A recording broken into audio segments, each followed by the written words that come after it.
20 წელი სიტყვების გარეშე მცხოვრები ნარიმან მაქარაშვილის, იგივე ბერი ნიკოლოზის უმძიმესი ცხოვრების ბოლო გზა ასეთია.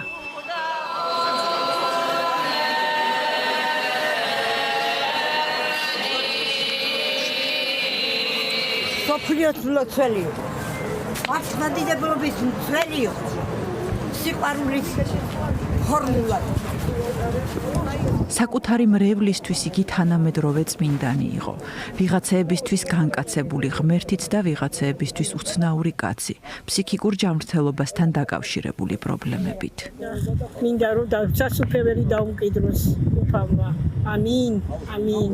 თქვენ კარგად იცნობდით? კარგად, ვიცნობდი კარგად. ეხმარებოდა და მინახავდა და ხელათ ძალიან კარგი საბეჭდილება, კაი მამაო იყო ყველასთვის. И еще я прошу прощения у Сакартвела за русских, за всех русских. Прошу прощения. Мапатые. Сакартвела, мапатые.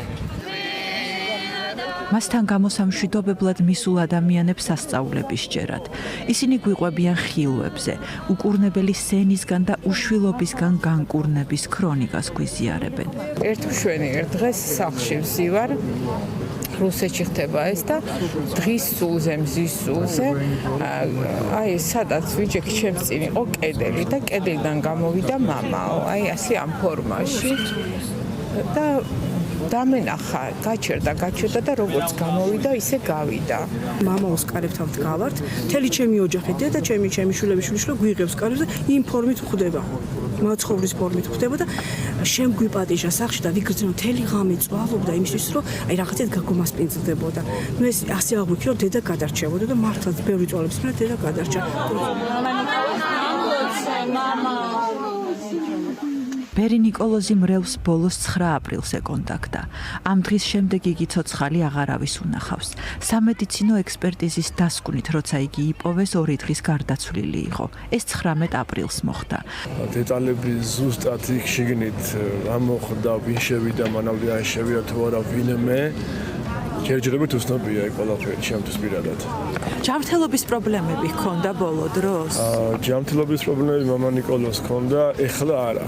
ანუ დაახლოებით 20 წელიწადი არის მამა ნიკოლოზი ესე ძიმეთ მოიტყვიან მიათრევს ჩემი სუბიექტური აზრია მამა გაბრიელის მერე საქართველოს ჯვარს.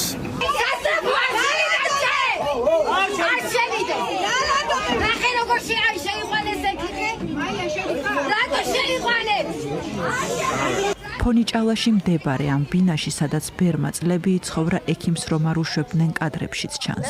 მრევლის ნაწილი კართანაა გამაგრებული. კადრებში ისმის სიტყვიერი მუქარა. მამაოს კარებს არ მიეკაროთ ეში თქვენ თვითონ. მეცადე ნური. მეცადით თქვენ.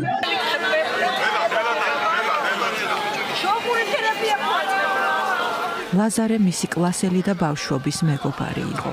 ბერი ნიკოლოზის ხმა თუ მხოლოდ ერთეულებს ახსოვთ, ლაზარეც ერთ-ერთი მათგანია.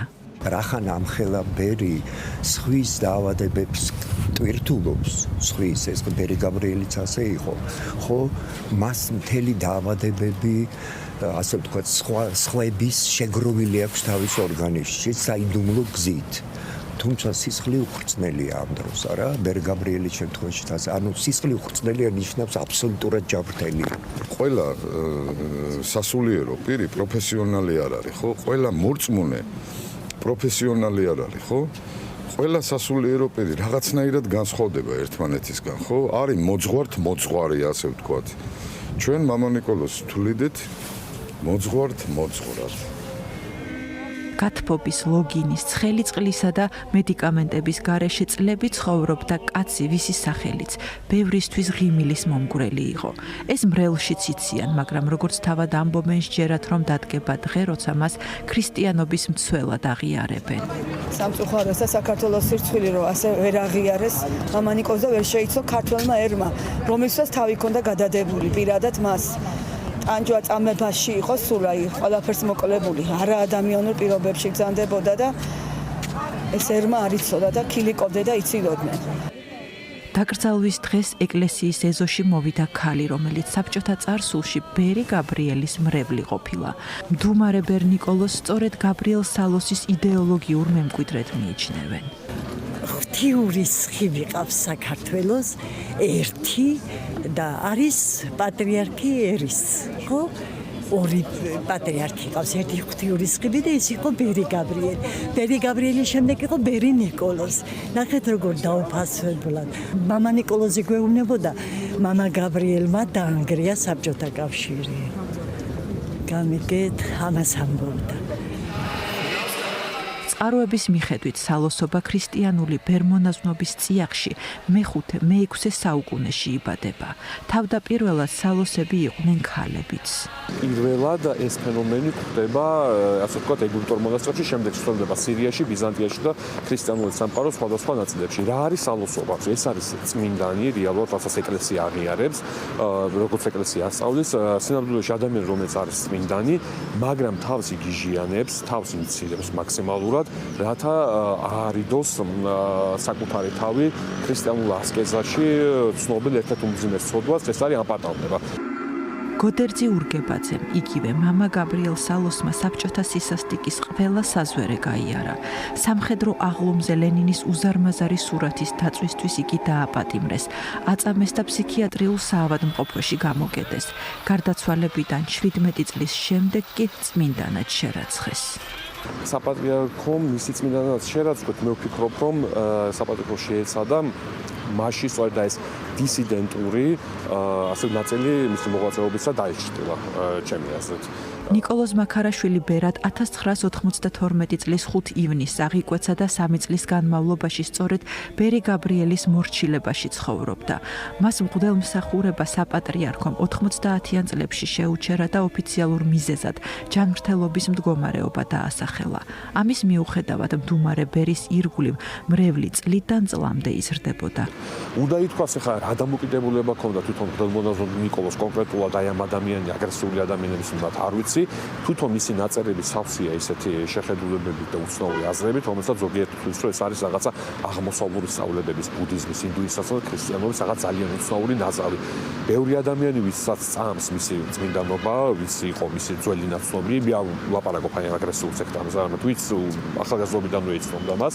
ბევრი ადამიანი აბოს ეს სწორედ სამბობდა სალოსობით, ანუ სალოსობის ნაწილია, მისი ნაწერებიც, მისი ქცევაც და ეს ყველაფერი.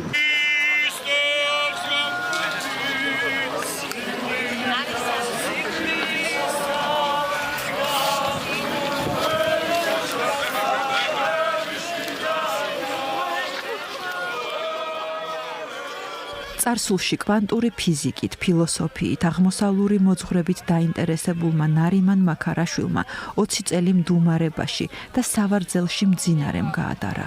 მისი გარდაცვალების მიზეზი დღემდე უცნობია. ის იყო ბერი, რომელსაც ჯიპით არასდროს უვლია, რომელსაც ქონება არასდროს უგროვებია და ვის შესახებაც სუსის განთქმულ კრებსებში ძალადობის არც ერთი ფაქტი არ ჩაწერილა.